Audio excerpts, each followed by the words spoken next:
노동자 파업이 오늘로 13일째를 맞았습니다. 정부는 역대 최장 기간의 파업이 될 것이라는 우려에도 아랑곳 없이 오히려 탄압 수위를 역대 최대로 높이고 있습니다. 교섭은 지난 30일 만남이 마지막이 되었고 화물 노동자를 범법자로 몰기 위한 국토부와 공정위의 현장 조사, 업무 개시 명령 등 무도한 협박만이 회를 거듭하고 있습니다.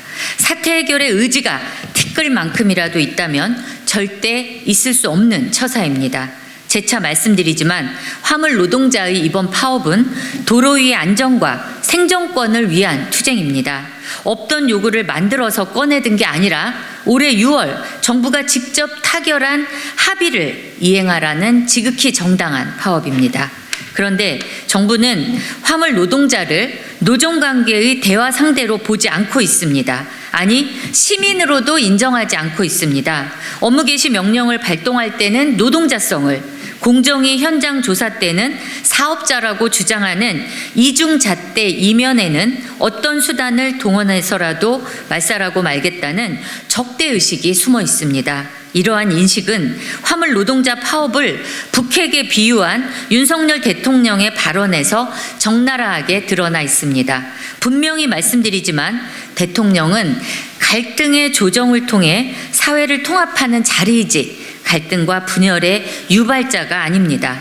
대통령을 비롯해 정부 여당 인사들이 민주노총과 조선노동당 이중대 등 민주노총을 조선노동당 이중대 등 낡을 대로 낡은 색깔론을 꺼내드는 것은 바닥으로 떨어진 지지율을 노조 혐오로 끌어올리겠다는 한탕주의에 지나지 않습니다. 그것은 통치는커녕 법치조차 될 수 없습니다. 정부 인사들에게도 한 말씀 드립니다. 사태 해결에 가장 앞장서야 할 이정식 노동부 장관은 도대체 어디에 있는 것이며 원희룡 국토부 장관은 왜 교섭이 아니라 수사를 하고 있는 겁니까? 이정식 장관과 원희룡 장관이 있어야 할 곳은 교섭장과 국회 상임위원장이지 현장을 탄압하러 다니는 그것은 아닙니다. 만일 이번 사태가 평화적으로 해결되지 않고 끝내 파국을 맞는다면 주무장관인 노동부 국토부 장관 모두 그 책임에서 자유롭지 못할 것입니다. 윤석열 대통령에게도 촉구합니다. 노동에 적대적인 사람은 정치인이 될 수 없다는 말은 올해 6월 화물 노동자 파업 당시 윤석열 대통령이 직접 한 말입니다. 화물 노동자 파업을 둘러싼 갈등이 극에 달한 지금 대통령이 다시 새겨야 할 말입니다. 윤석열 대통령은 이제 그만 검찰총장식 공안 행정을 멈추고 대화와 타협의 정치로 돌아올 것을 강력히 촉구합니다. 이상입니다.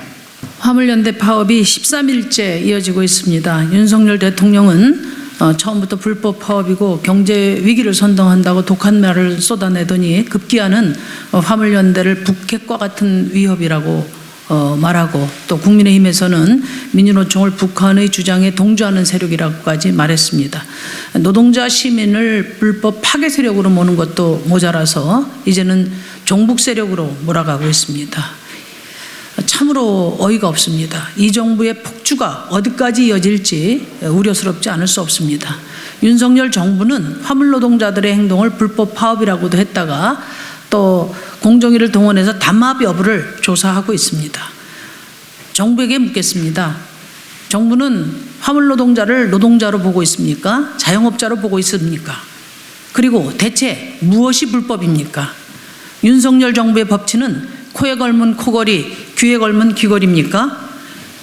원래 권력을 가진 자가 국민의 권리를 침해하지 못하도록 규제하는 것이 법치주의입니다.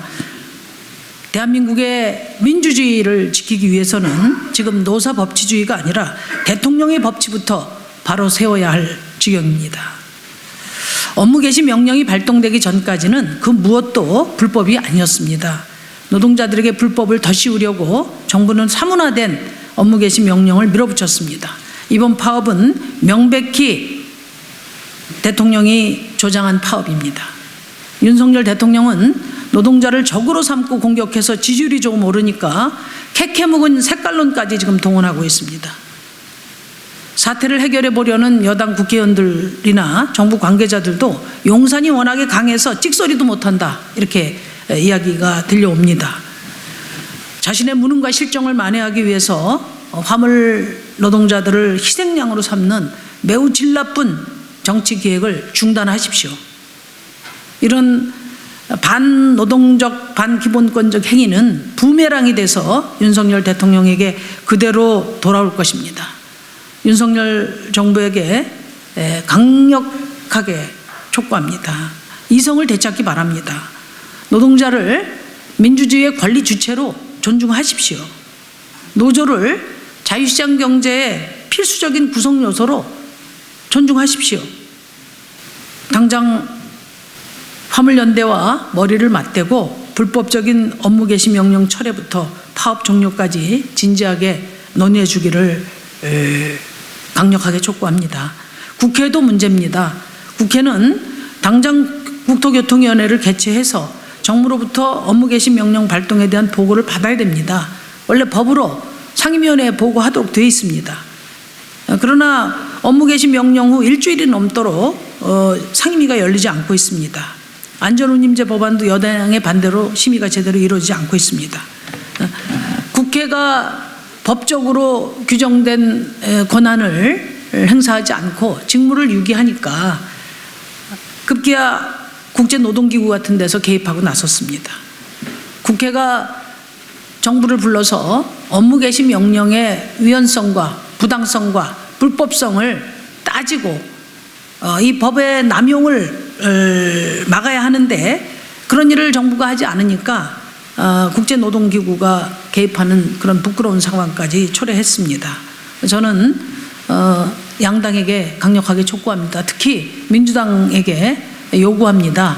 여당이 반대한다는 이유로 상임위원회를 열지 않는 것은 그것은 책임 있는 그런 행동이 아니라고 봅니다. 법에 업무 개시 명령을 하면 상임위원회에서 상임위원회를 소집해서 보고하도록 되어 있기 때문에 그 법적 절차에 따라서 오늘이라도 빨리 상임위원회를 소집하고 장관을 출석시켜서 업무 개시 명령의 부당성 그리고 강력한 철회를 촉구해야 된다고 생각합니다. 양당에게 다시 한번 강력하게 촉구합니다. 이상입니다.